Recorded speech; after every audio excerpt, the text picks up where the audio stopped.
Let's talk about this crazy story coming off of 96.5 The Fan. Fesco and Dusty. We have this quote from Bob Fesco, Mike. I'm told 15 will be asking for a trade. He is not going to sit here and watch this organization dissipate around him. I don't think you can scoff at this all that much. Aaron Rodgers did this exact same thing in Green Bay, and I think everybody that thinks this is just some kind of insane thing that we should never even talk about this, you're playing cope with yourself like you do everything else a lot of the times. Are the Chiefs going to sit around, let Andy screw around for a few years before they want to get rid of him? He don't want to change this. They don't want to bring in players. They don't want to pay this guy. They don't want to do this. Or are they going to go out and they're going to help Mahomes try to get over the hump here and start winning immediately? That is a hot take, brother. Where do you think Bob Fesco is getting his awesome inside information from?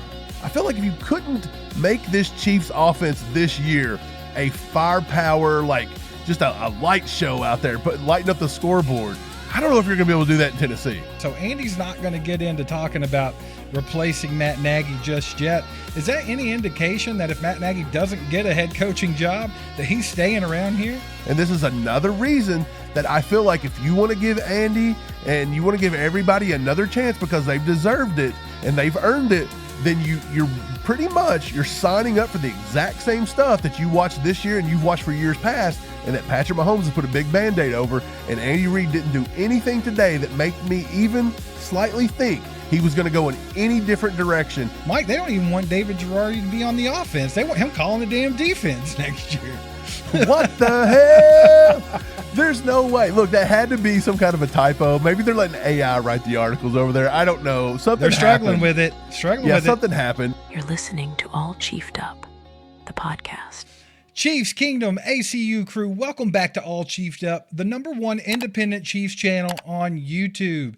It is Tuesday, January 6th, and the season is officially over for the Chiefs and Chiefs fans. No more of that nightmare. It is over. We can move on. Mike, we have a bunch of good Chiefs topics to talk about today. There's one from a local radio guy that is just wild, and we'll get to that here soon.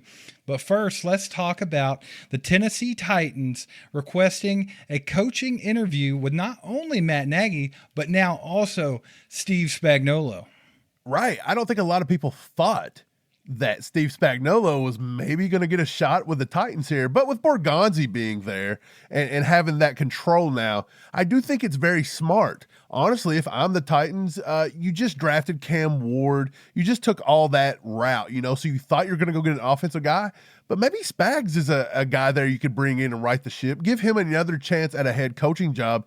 I think Spags is automatically, Nick Bolton said it best yesterday. He said that he was a Hall of Fame hire, and I really do like that. I think he would stabilize that young franchise going forward.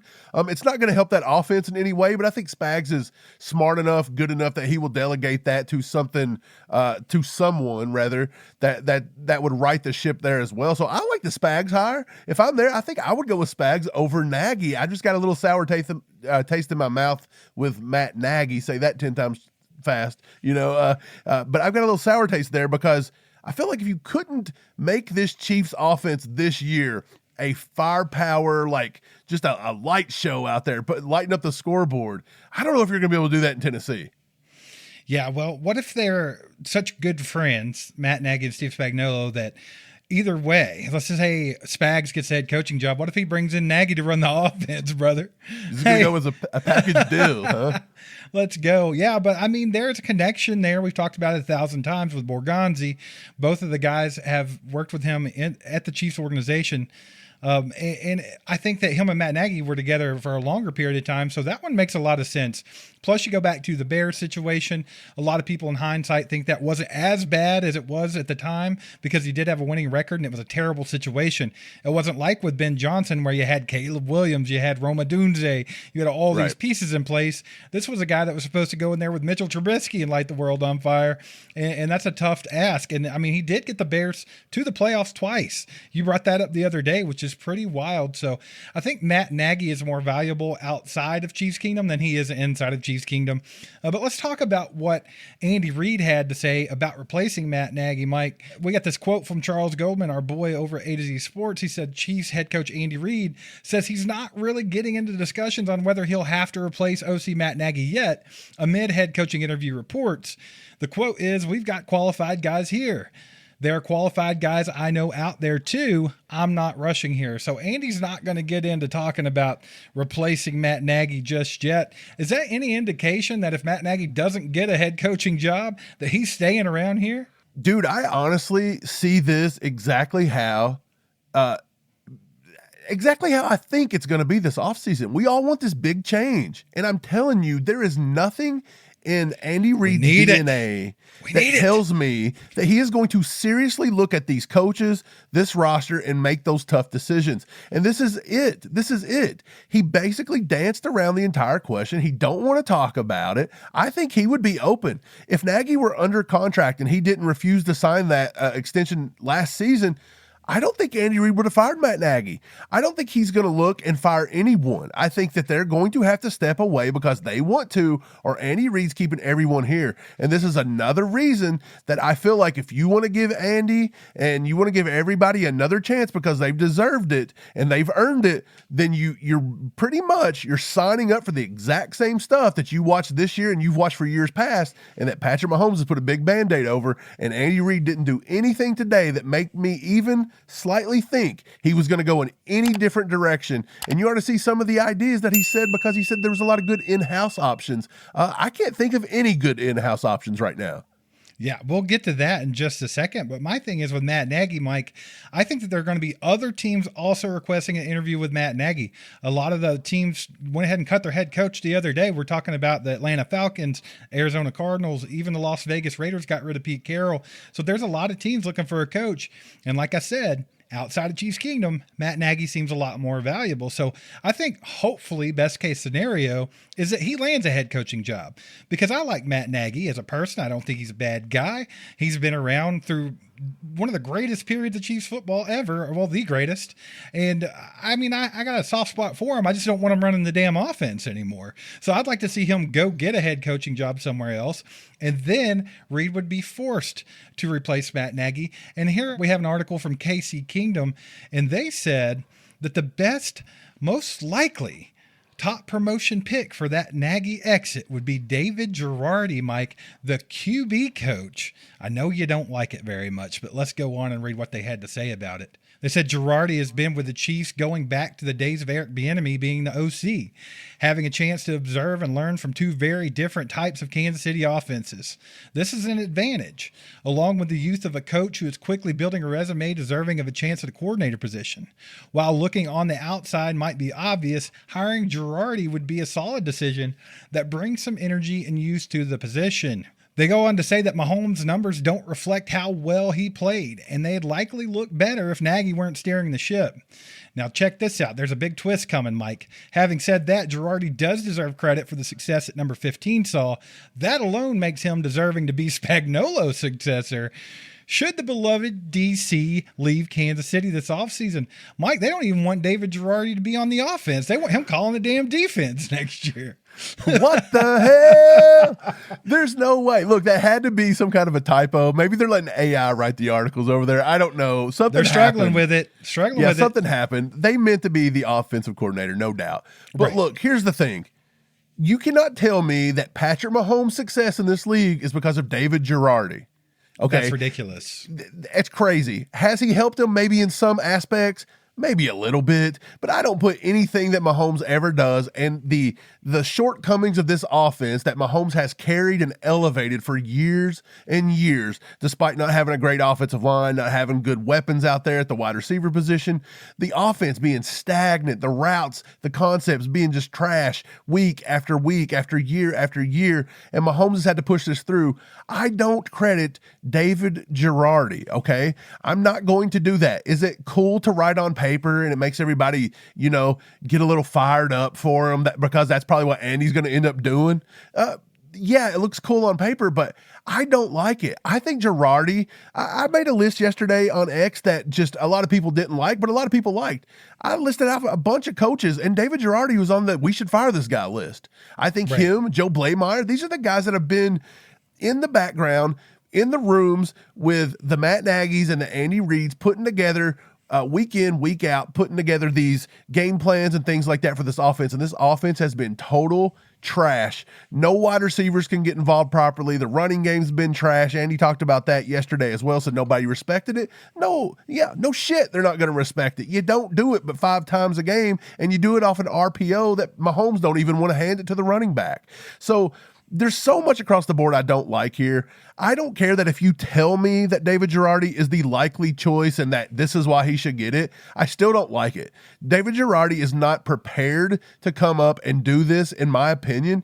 I don't see that being anything that I would like, and I don't think that he's going to be any different than what Nagy had, maybe even worse. The first time this guy's ever an OC, he's going to work under Andy Reid. He's going to be the ultimate yes man, and we do not need that. Right. Well, I mean, it's tainted goods, right? I mean, I don't care how good of an option they could be. You just can't use them. Like you said, they've been sitting in amongst the Matt Nagy meetings, the Andy Reid, Matt Nagy meetings. I mean, and then they pointed out that he also was there under Eric Bieniemy, so he saw the offense run in 2 different lights. But like, here's my thing. I don't want him. He's tainted. He was part of the offense this year that took us from the top of the mountain to the damn bottom. And I don't want no part of that. I'm with you. I think that's the whole point is we need something fresh. We need something different. We need something to revitalize and revamp this offense. And just keeping a guy in-house, you're just going to get more of the same. And also, Mike, I think this is a very, very critical offseason for the Chiefs, especially the offense. You got Patrick Mahomes coming back off a major knee injury. You just saw that everyone on the planet has Andy Reid's offense figured out, so it needs an overhaul. I don't want a first-time offensive coordinator taking that responsibility. I don't want it. You're going to have to bring a guy in here that's proven, that knows what they're doing. They've been there. They've done that. They're smart. They're, up to date on everything. Like, you just don't want more of the same. That's basically it. And like I said, it's tainted goods. It's like you have, 6 pieces of chicken and you threw them all in there and one of them's spoiled. Well, guess what? You're not going to eat the rest of them either. They're all going in the trash. And that's just the way I see it. And I think that they need to go outside, Mike. And I know we've talked about a lot of options on the outside, and let's just bring up a few of those real quick. I know that a lot of people want Mike McDaniel, but I see no sign of Miami firing him. I thought we would see that already, but he's still hanging in there. That would be a fun one. And then, of course, now that you have teams already getting rid of head coaches, you got a lot of guys coming in to take those interviews, just like Matt Nagy. They've already talked about interviewing Kubiak in Atlanta. So, I mean, a lot of those guys that we think about would be a good option to come in here. They might be taking head coaching jobs or anything else, man. And can you really, woo away Cliff Kingsbury from the great Washington Commanders or anything like that? I just don't know how possible that's going to be. So it's going to be interesting to see how it plays out. Is there anybody that already is an OC and has experience in the league that you think we might be able to get? No, absolutely not. We've talked about this time and time again.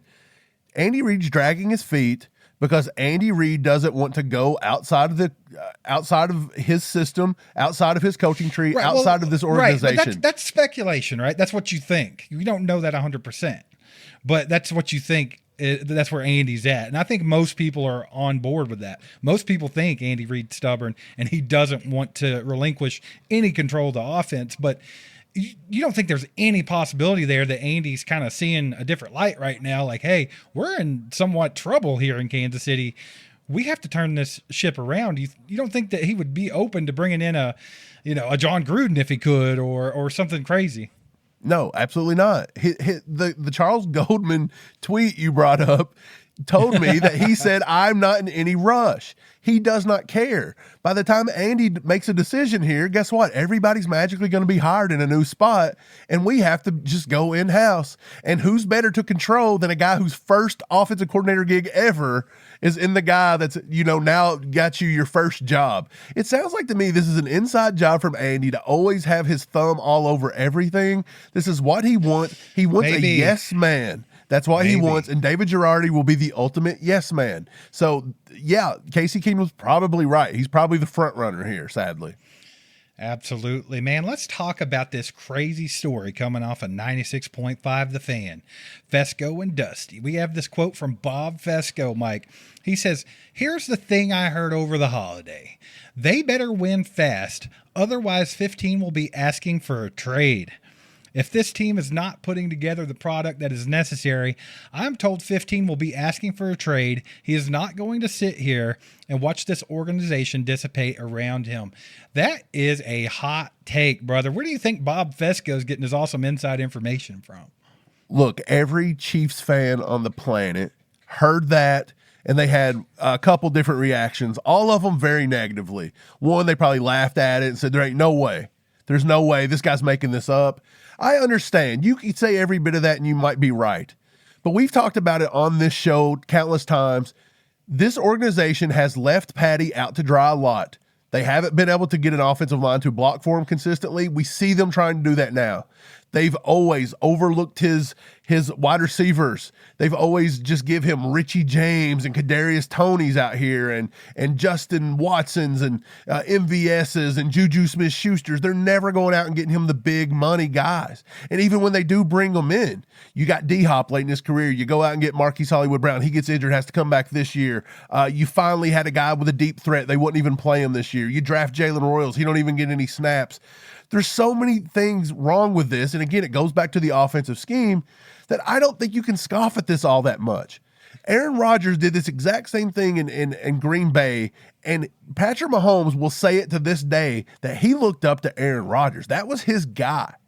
And he's seen how they did Rodgers. And I think everybody that thinks this is just some kind of insane thing that we should never even talk about this, you're playing cope with yourself like you do everything else a lot of the times. Okay. Everybody wanted to cope every bit of it through last year when we were barely winning, and this year when we're barely winning, and we don't even lose, and we can't fire this. Let's give Andy a second here. Let's do this. We're really good at coping here. But what we don't understand is that nothing is guaranteed.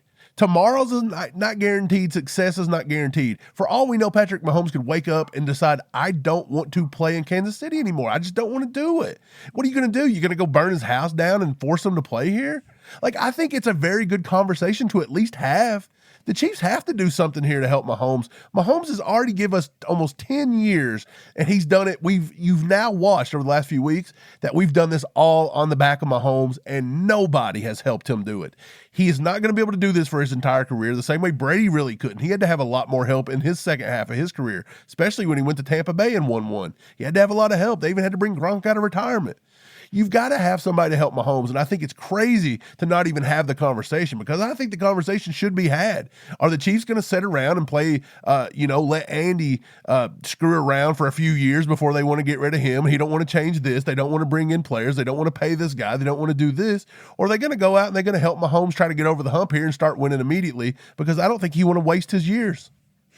Well, I do think this is a very unlikely scenario. I don't think it's impossible for one of the reasons that you said. Aaron Rodgers dealt with this his entire career, and finally he had enough, and he jetted out of Green Bay. A lot of people didn't think he was ever going to leave Green Bay. Patrick Mahomes looks up to Aaron Rodgers. I'm not saying that means he would make the same decisions. However, they have ridden the back of Patrick Mahomes for almost a decade. Absolutely. And it's all about perspective, right? I wonder what Patrick thinks about it. Do you think the thoughts ever go through his head that that's exactly what's happened? Or do you think he naturally just thinks like, man, I'm lucky to be able to play with Andy and Travis and all these guys, and it's just been great and it's been awesome. Now, I'll look at it from, take a few steps back and look at it from a logical point of view here. Patrick Mahomes has a lot of roots in Kansas City now. He is planted roots. He's, part owner of the Royals. They got the soccer team now that Brittany's all in with. They have a home there that they just built. I mean, they have roots planted. They have 3 kids now that were all born and getting raised in Kansas City. So I understand that. And I think that Patrick Mahomes legitimately loves the city, and I think he loves the fans. I do. 100%. However, he has a lot of roots in Texas too, guys. So you have to remember that. So let's just say that he thought he could go take over for the Dallas Cowboys when Dak's finally done, or something of that nature. I don't think it's impossible. However, I do think it's very unlikely, like I said. So here's the thing. What you do is make sure he never even thinks it. If it hasn't crossed his mind yet, then we don't want it to ever cross his mind. We have to keep checking these boxes. We have to make sure that Patrick Mahomes is comfortable. I think that they've done a fairly decent job of that in the past from his point of view. But at the same time, when you really look at it, like you said, Mike, they've given patchwork receivers, patchwork offensive linemen, and it's just been kind of a nightmare. The fact that he's been able to pull a dynasty out of that mess is insane. It's a testament to how good Patrick Mahomes is. Chiefs Kingdom, please allow us to take this time to tell you about Brunt Workwear, because Brunt is offering up some insane apparel and some of the sickest boots we've ever seen. They've totally changed the game for workers across America and right here at the heart of it all in Kansas City. We were sent these boots to try out and we were very skeptical. We don't need steel-toed boots to talk about Chiefs football. Well, that is unless Isaiah Pacheco is clomping around, and in that case, we're gonna need a backup pair or two. These boots are the Marin boots, and right out of the box, we were blown away.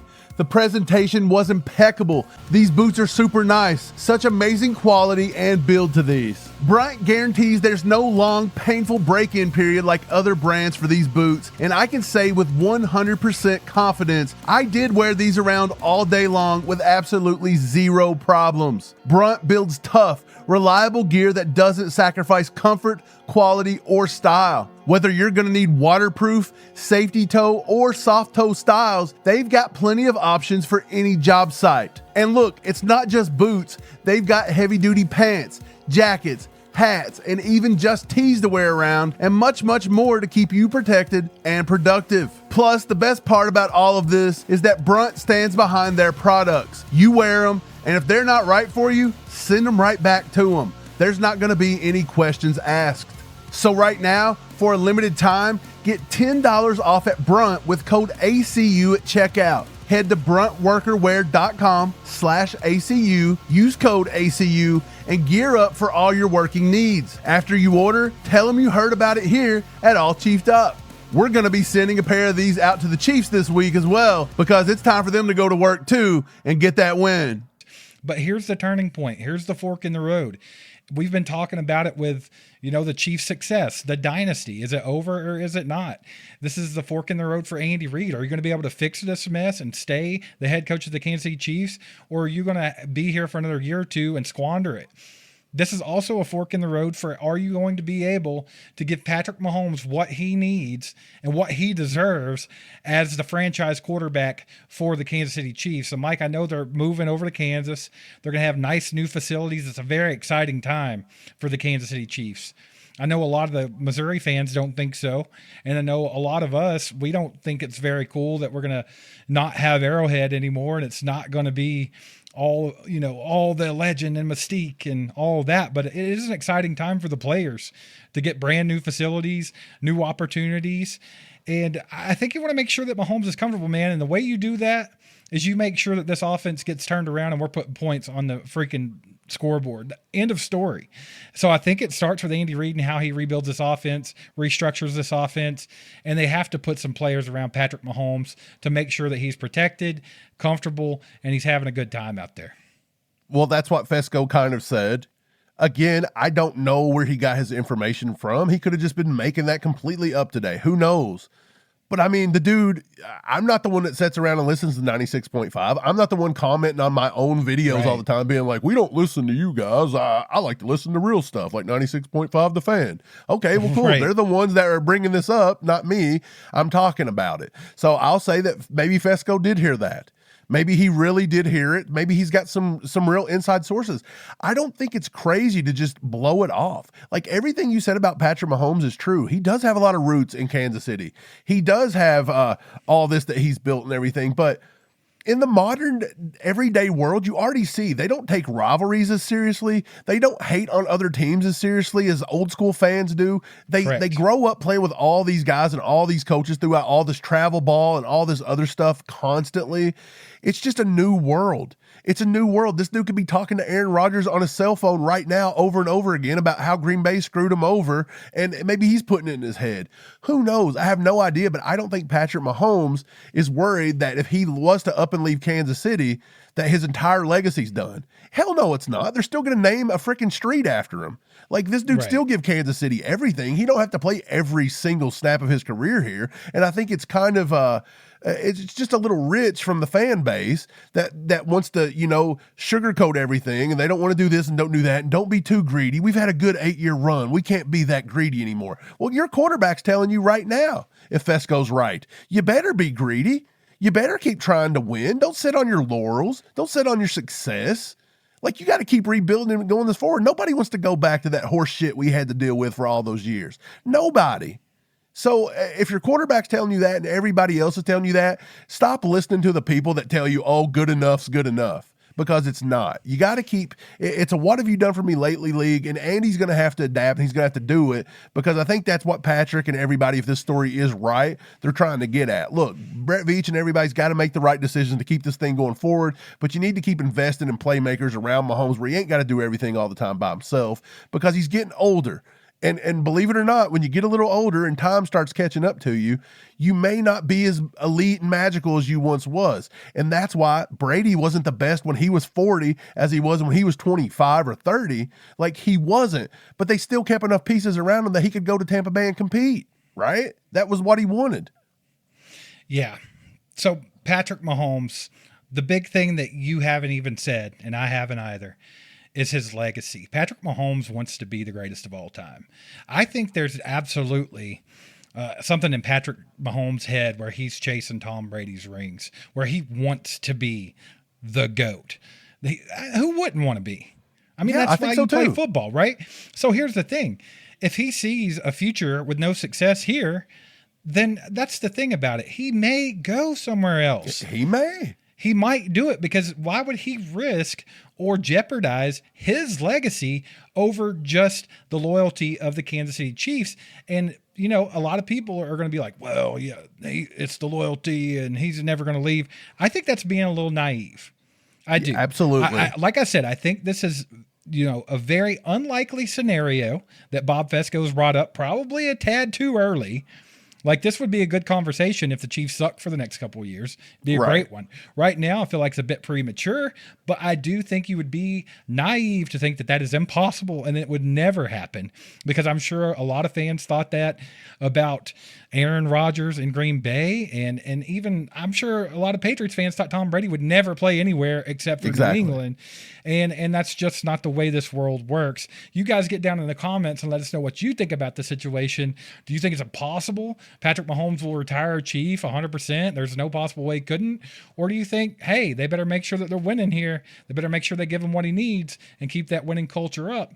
Mike, KC Kingdom, they had a bit of a blunder in that last article we used by them, but we have another one we're going to talk about here to see if they can redeem themselves. They're talking about free agency a little bit, and I know Chiefs Kingdom's ready to start talking about free agency because this season is a wrap. Mike, they say Rachaad White could be quietly a perfect Chiefs signing in the offseason. Since everybody's wanting a running back, I think it's a good conversation to have. Here's what they had to say about it. White's rookie contract is up, meaning he'll hit free agency in just over 2 months. Tampa Bay's backfield features Bucky Irving and Sean Tucker, leaving little room for White to have a role going forward. Over his Tampa Bay career, 67 games, he had 2,656 rushing yards, 1,450 receiving yards, and 25 total touchdowns. He's able to make plays as both a rusher and a pass catcher. Another part of his game that's underrated is his pass blocking, which would come in handy with the Chiefs. This season, White has posted 9 games with a 75 or higher pass block grade on Pro Football Focus. SportRack has listed White's market value at $7.5 million, projecting him to sign a 2-year, $14.9 million deal in free agency. That price tag isn't high, especially for a player who has been productive in this league on several postseason runs.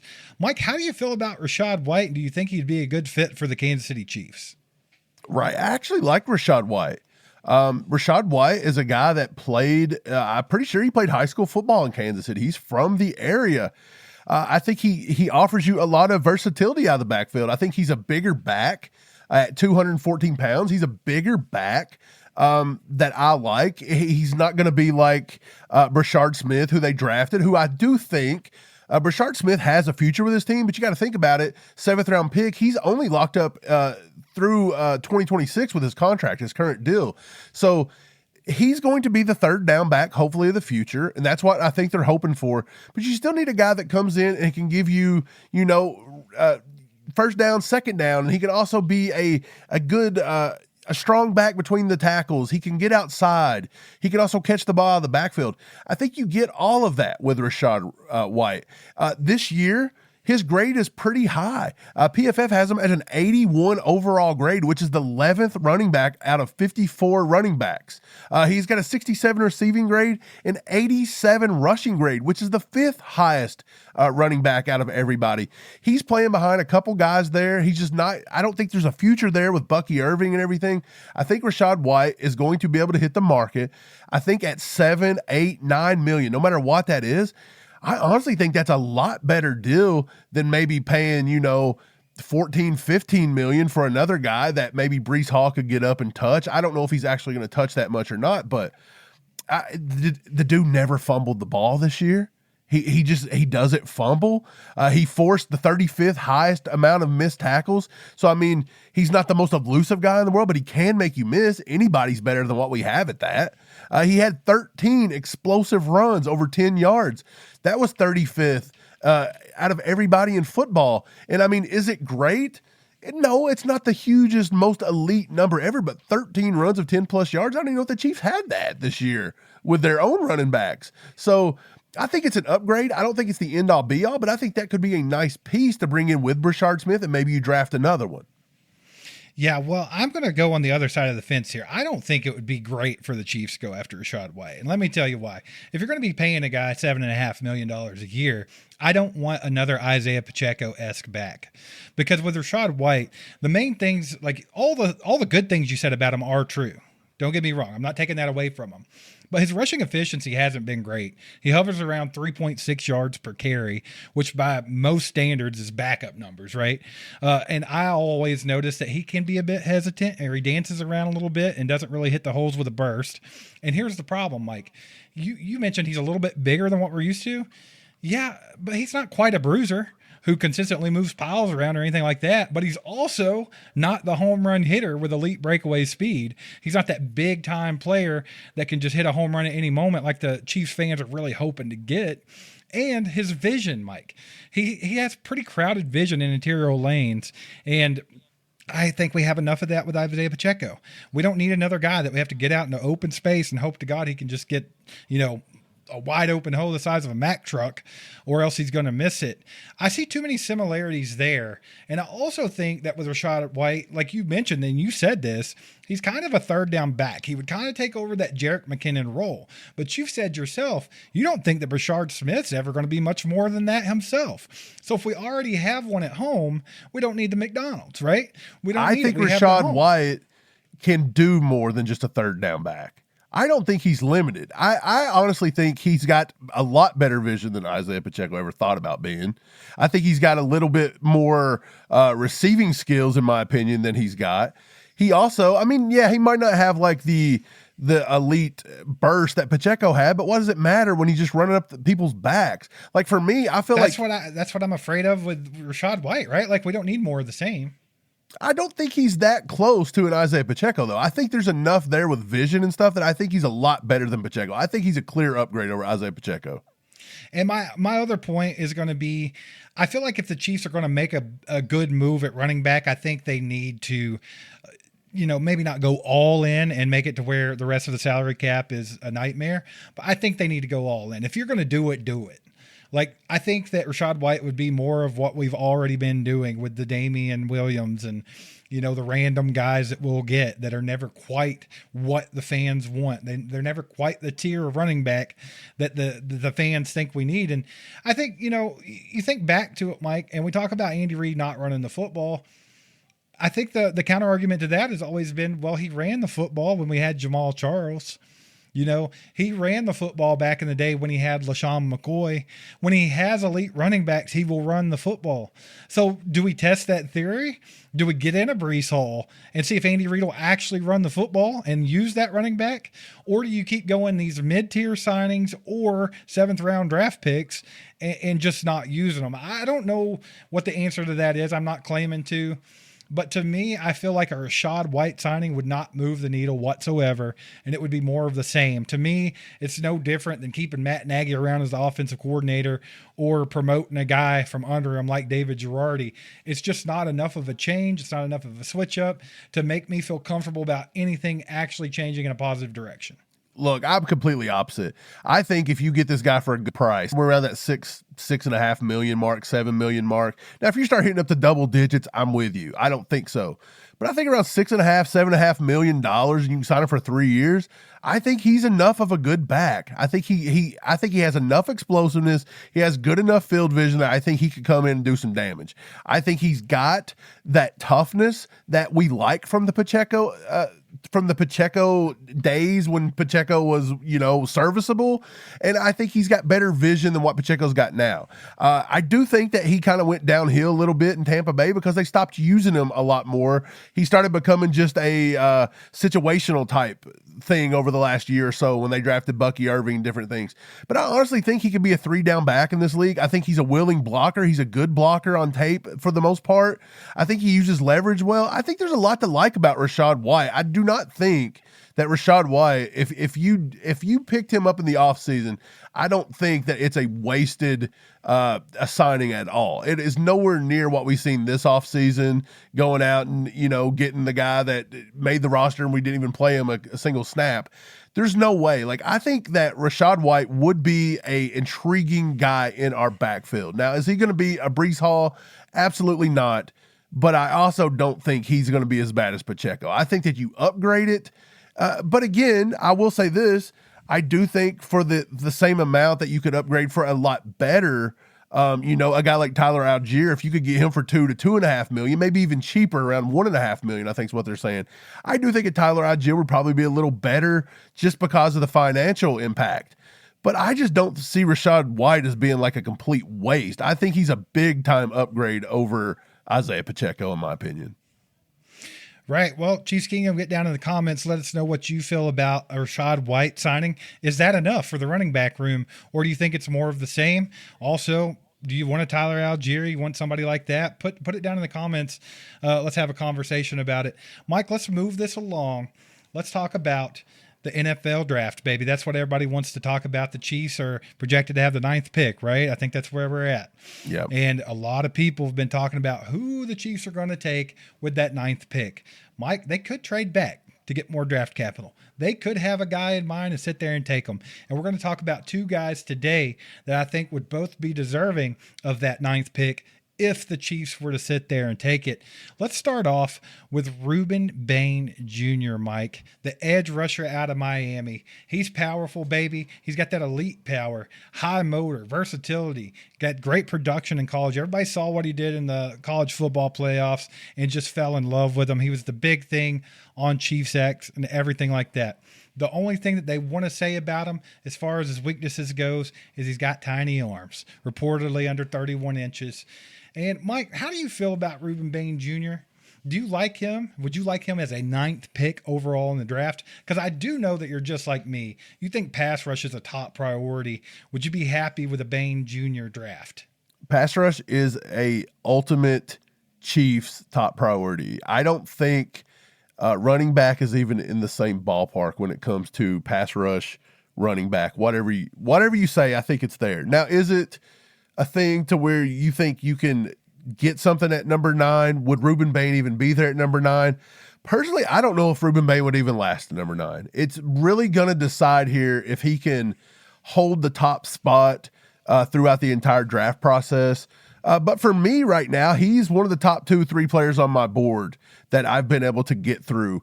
I've gotten through almost 25, 30 players now, and he's still right there at the top for me.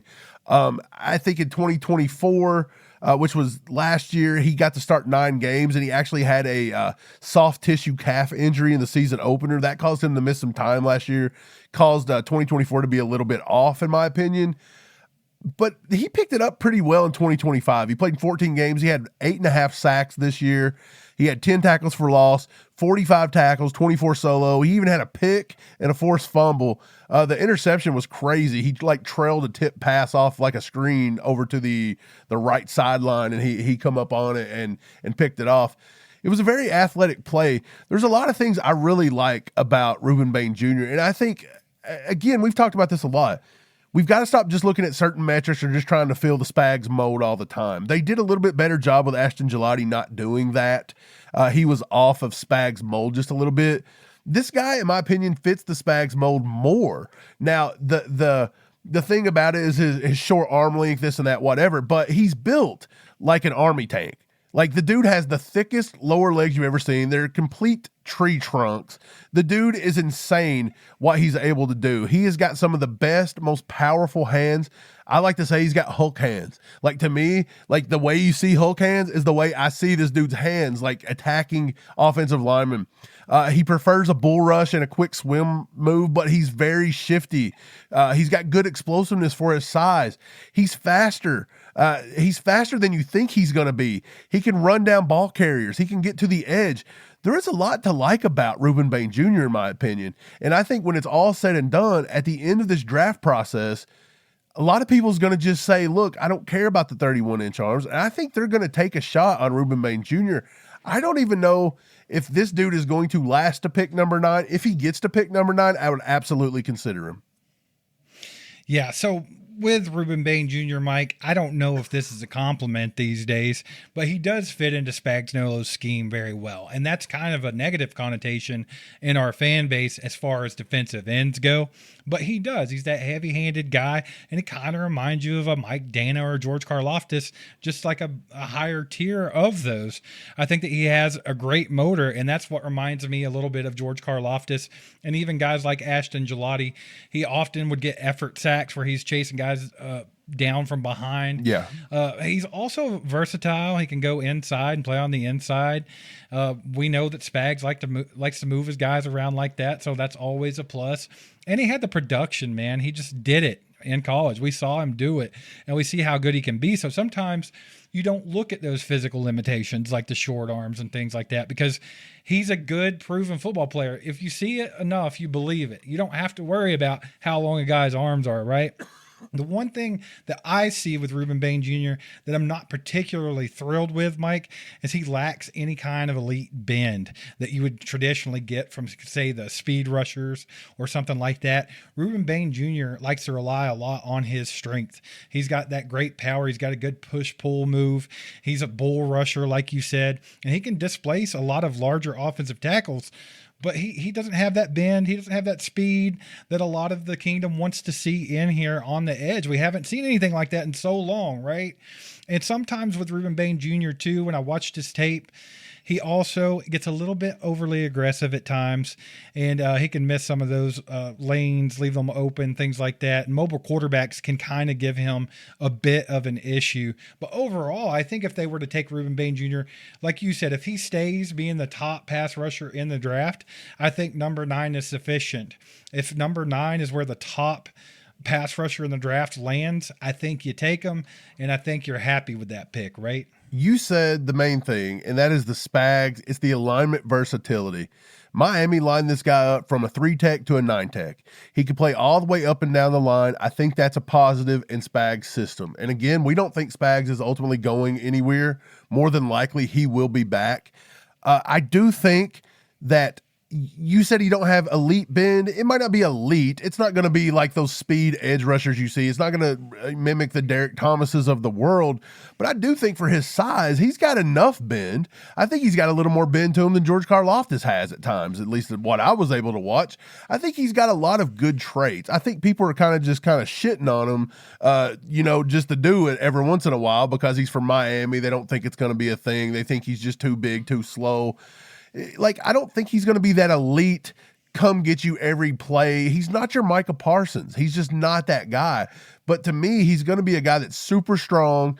You know what you're going to get week in, week out. You're going to get a really tough dude that can set the edge. He can play the run pretty well. He is fast. For his size, he's got good bend for his size. I think his hand fighting is insanely strong. I think he's going to produce. That's what I think. I think you're getting a good producing football player. Now, some people might not like that. They want somebody that's going to be this 20-sack guy every year. I don't think that dude is in this draft. I don't even know if Ruben Bane Jr. could hit double-digit sacks per year, and that may throw people off. They may be like, look, why would you take a guy at number 9 that can't get to double digits? It's a fair question. Well, let me tell you something. George Karlaftis and Kayvon Thibodeau, you know, he doesn't get to double-digit sacks very, you know, like easily either, in my opinion. I think if he's in a lot of different situations, there's just certain things about pass rushers, especially in Spags, is I don't think Spags is going to look for just a guy that can get to double-digit sacks. I don't think that's what he wants or needs. And I know a lot of people want to get off of that, but I'm still seeing this from a Spags standpoint because Spags is still the DC here. So I see for what Spags wants to do and how he likes to play, I think this guy fits. And I do think he could absolutely get to double-digit sacks per year. I'm just saying if there's one year that he doesn't get there, just like maybe George Karlaftis maybe a couple times, it may happen. It may happen. And that may prevent people from wanting him at number 9. And I would totally think that's understandable. I just think he's a good football player, and I think he's probably the best pound for pound defensive end in this draft right now from what I've seen. Yeah, well, the name of the game is pass rush, baby, and I think he's going to put some pressure on quarterbacks. I think that he could definitely bring to the table what the Chiefs need, and that is pass rush. That's what we have to have. So I do like Ruben Bane. Mike, let's move on to another intriguing prospect here. I'm talking about safety Caleb Downs from Ohio State, y'all. This guy is regarded as a generational safety prospect.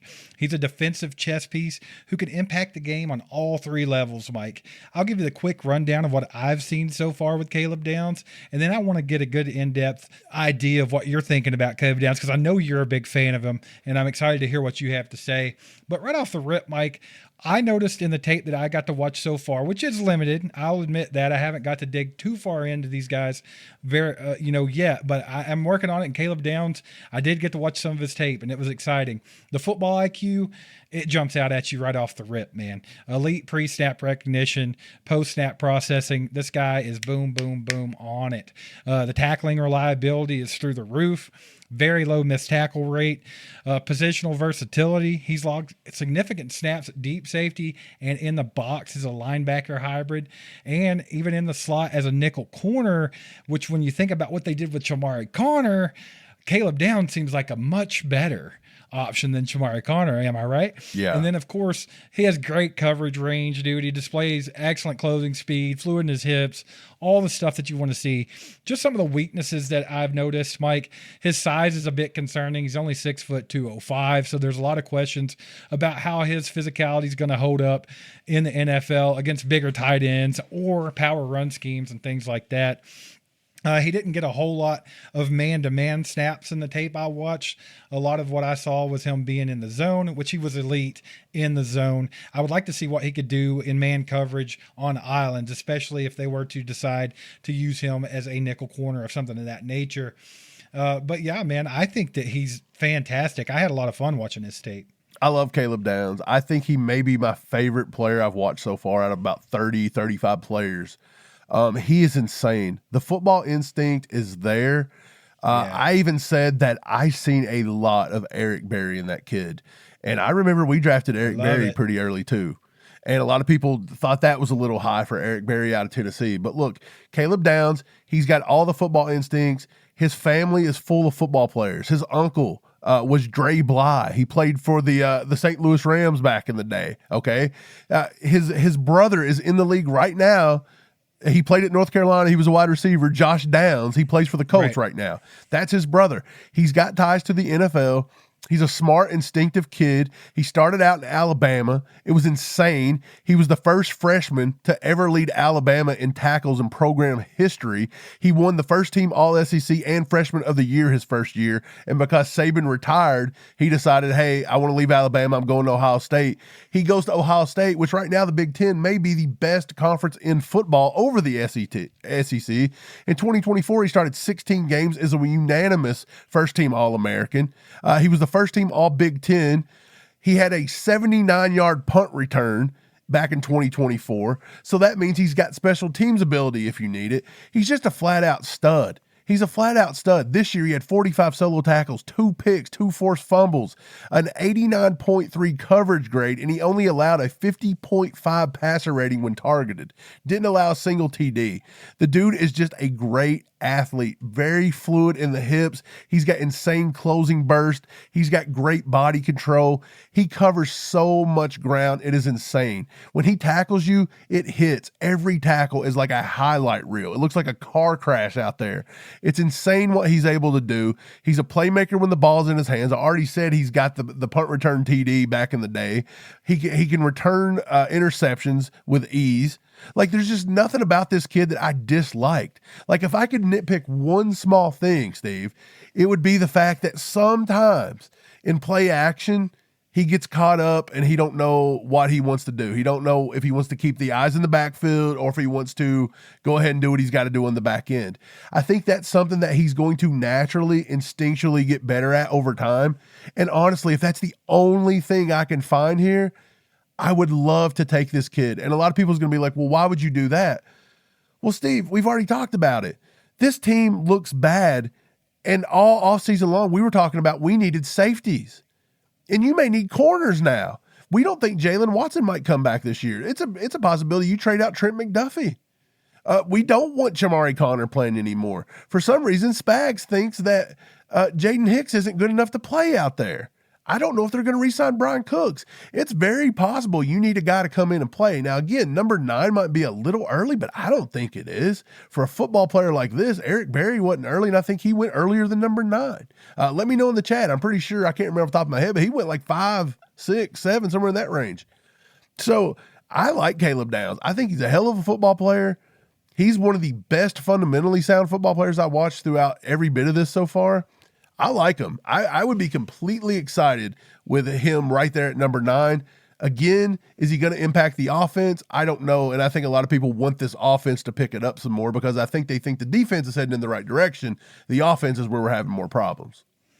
Right. Well, in the limited tape I've got to watch and the limited players I've got to evaluate, I will say that I feel like Caleb Downs is probably the closest to a can't miss pick that I've seen so far. I think the kid's going to be good. And that's no question.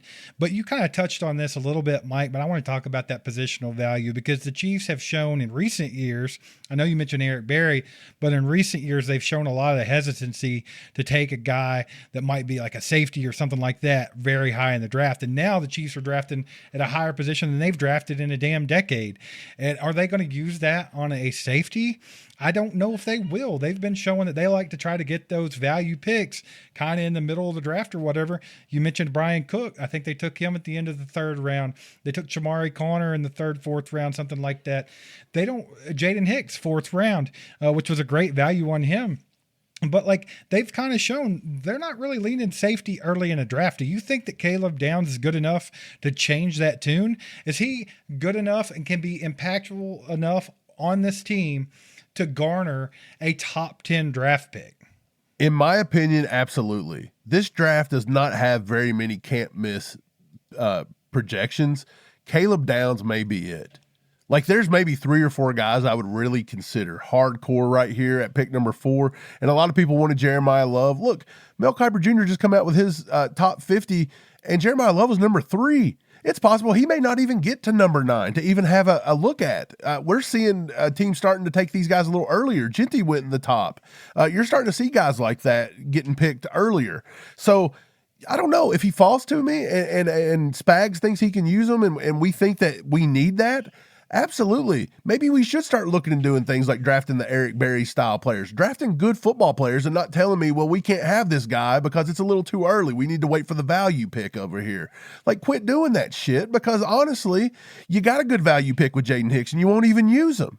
You got a good value pick with a lot of these guys, and you're not even playing them properly.